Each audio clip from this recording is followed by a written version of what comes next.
Hello' everyone, এয়া আছিলে day 98 of 2026। এয়া চলি আছিলে মোৰ ছেল্ফ মেকআপৰ ক্লাছ। আজি দিনটো বহুতেই হেক্টিক আছিলে।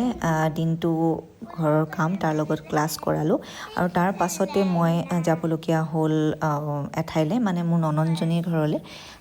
তাই ছোৱালীজনী তুলনি হ'ল, সেইটো কাৰণে এপাক গৈ পেলাই খবৰ লৈ আহিলোঁগৈ।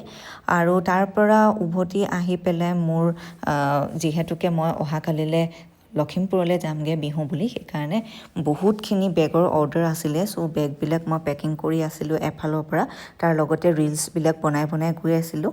বিহুৰ বতৰ, সেইকাৰণে টচ মুগা বেগসমূহ বহুত বেছি সকলোৱে ভাল পাইছে আৰু আপোনালোক সকলোকে ধন্যবাদ ইমান বেছি মোক মৰম দিয়াৰ কাৰণে। চ' এইবাৰ এইটো খুবেই বেছি ধুনীয়া এটা একদম গৰ্জেছ বুটা থকা। চাওক, এই বৰষুণতো ৰেপিড' পাৰ্চেল কৰি পঠাবলগীয়া হৈছে, কাৰণ উপায় নাই, মই কালিলৈ নাথাকোঁ, সেইটো কাৰণে পঠাবইলগীয়া হৈছে আৰু মোৰ ক্লাইণ্টটো নাথাকিব।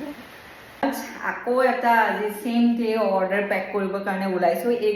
চ' সন্ধিয়াৰ পৰা ৰাতি হৈ গ'লগৈ, মই এনেকৈ অৰ্ডাৰ পেক কৰি পঠাই আছোঁ, চব ৰেপিড' পাৰ্চেল কৰি পঠাই আছোঁ।